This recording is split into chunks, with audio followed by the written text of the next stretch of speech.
ಕೃಷ್ಣನಗರದ ಶ್ರೀ ಮದ್ದಾನೇಶ್ವರ ಜಾತ್ರೆ ಪ್ರತಿ ವರ್ಷ ಮತ್ತು ಸಡಗರ ಸಂಭ್ರಮದಿಂದ ನಡೆದುಕೊಂಡು ಬರ್ತಾ ಇದೆ. ಇದು ಬಾಗಿ ಬಂದವರ ಜಾತ್ರೆ, ಬೀಗಿ ಬಂದವರ ಜಾತ್ರೆ 9 ದಿವಸ ಪರ್ಯಂತರವಾಗಿ ಉಮಾದೇವಿಯ ಜೀವನದ ಒಂದು ಚರಿತ್ರೆಯನ್ನ, ಅದರ ಜೊತೆ ಸಾಮೂಹಿಕ ವಿವಾಹಗಳನ್ನ ಮತ್ತು ಲಿಂಗದೀಕ್ಷೆ ಕಾರ್ಯಕ್ರಮಗಳನ್ನ, ಅಡ್ಡಪಲ್ಲಕ್ಕಿ ಮಹೋತ್ಸವ ಕಾರ್ಯಕ್ರಮಗಳನ್ನ ಪ್ರತಿ ವರ್ಷ ನಡೆದುಕೊಂಡು ಬರ್ತಾ ಇದೆ. ಇಲ್ಲಿ ಅನ್ನದ ದಾಸೋಹದ ಜೊತೆಗೆ ಜ್ಞಾನದ ದಾಸೋಹವನ್ನು ಕೂಡ ಶ್ರೀಮಠದಲ್ಲಿ ಪ್ರತಿ ವರ್ಷ ಅನೇಕ ಸಾವಿರಾರು ಭಕ್ತಾದಿಗಳು ತಮ್ಮ ತಮ್ಮ ಶಕ್ತಾನುಸಾರವಾಗಿ ದಾನವನ್ನ ಮಾಡಿ ದಾಸೋಹವನ್ನ ಮಾಡುವಂತ ಕೆಲಸವನ್ನ ಪ್ರತಿ ವರ್ಷ ನಡೆದುಕೊಂಡು ಬರ್ತಾ ಇದೆ. ಇಂದಿನ ವರ್ಷ ವಿಶೇಷವಾಗಿ ಮದ್ದಾನೇಶ್ವರ ಭವ್ಯ ಶಿಲಾಮಂಟಪದ ಒಂದು ನೂತನ ಕಟ್ಟಡವನ್ನ 1 ಕೋಟಿ ರೂಪಾಯಿ ವೆಚ್ಚದಲ್ಲಿ ಈ ಕಟ್ಟಡ ನಿರ್ಮಾಣವಾಗ್ತಾ ಇದೆ. ಈಗಾಗಲೇ ಅರ್ಧ ಕೆಲಸ ಆಗಿದೆ, ಇನ್ನೂ ಕೆಲಸ ಆಗಬೇಕಾಗಿದೆ. ಅನೇಕ ಭಕ್ತರು ಕೂಡ ಸಹಾಯ ಸಹಕಾರವನ್ನು ಕೂಡ ನೀಡಿದ್ದಾರೆ. ಅವರೆಲ್ಲರಿಗೂ ಭಗವಂತ ಮದ್ದಾನೇಶ್ವರ ಆಶೀರ್ವಾದ ಸದಾ ಇರಲಿ ಅಂತಕ್ಕಂತ ಒಂದು ಮಾತನ್ನ ಈ ಸಂದರ್ಭದಲ್ಲಿ ನಿಮ್ಮೆಲ್ಲರಿಗೂ ತಿಳಿಸ್ಲಿಕ್ಕೆ ನಾನು ಬಯಸ್ತಾ ಇದ್ದೇನೆ.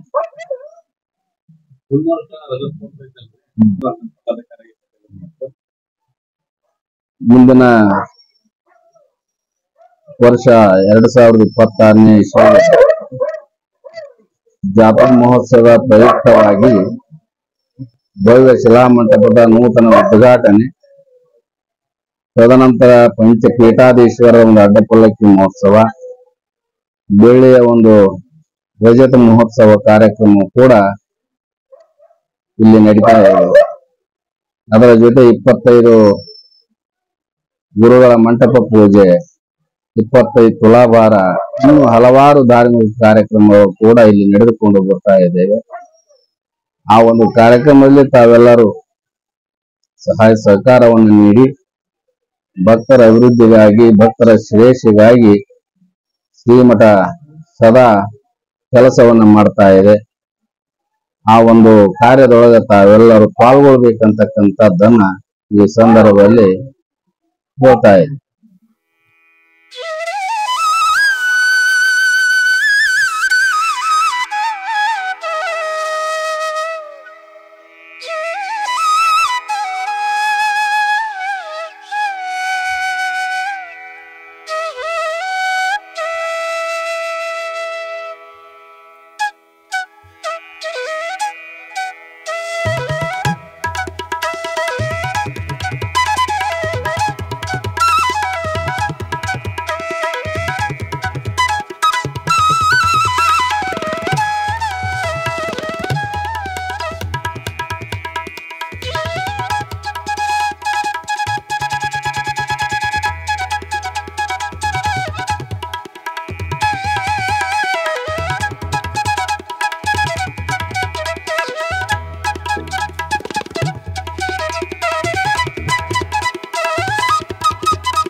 ಅವ್ರು ಕೇಳ್ತಾರ ಅವ್ರು ಏನ್ ಹೇಳ್ತಾರೆ.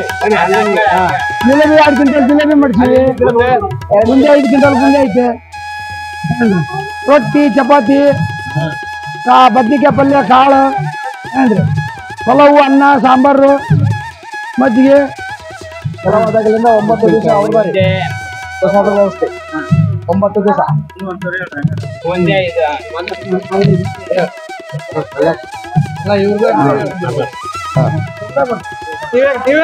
9 ದಿವಸ ಪ್ರಸಾದ ವ್ಯವಸ್ಥೆ ಇರ್ತೀರಿ ಇಲ್ಲಿ ಕುಷ್ಟಗಿ ಮದ್ದಾನೇಶ್ವರ ಮಠದಾಗ. 15ನೇ ತಾರೀಕಿನಿಂದ ಚಲುವಾಗಿ 23ನೇ ತಾರೀಕಿಗೆ ಇವತ್ತಿನ ದಿವಸ ಮುಕ್ತಾಯ ಆಗುತ್ತೆ. ಪ್ರತಿ ದಿವಸ ರಾತ್ರಿ 9ವರೆಗೆ ಅನ್ನ ಪ್ರಸಾದ ಇರ್ತದೆ.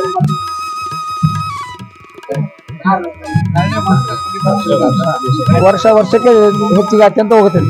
ಈ ವರ್ಷ ಪ್ರತಿ ವರ್ಷ ಬುಂದಿ ಮಾಡಿಸ್ತೀವಿ. ಈ ವರ್ಷ ಬುಂದಿ ಜಿಲೇಬಿ ಚಪಾತಿ ಮಜ್ಜಿಗೆ ಅನ್ನ ಸಾರು ಪಲಾವು ಚಿತ್ರಾನ್ನ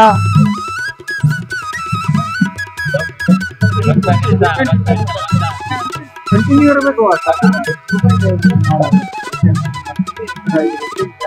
ವಿದ್ಯಾರ್ಥಿ 9 ದಿವಸದಿಂದ ಕಾರ್ಯಕ್ರಮ ನಡೆದು ಕೊನೆಯ ದಿವಸ ಜಾತ್ರೆ ಅಡ್ಡಪಲ್ಲಕ್ಕಿ ಉತ್ಸವ ಕುಂಭ ಏನ್ರಿ ಅಯ್ಯಾಚಾರ ಏನ್ರಿ ಉಡಿ ತುಂಬ ಕಾರ್ಯಕ್ರಮ ಕೊನೆಗೆ ರಥೋತ್ಸವ ನಡೀತೈತಿ.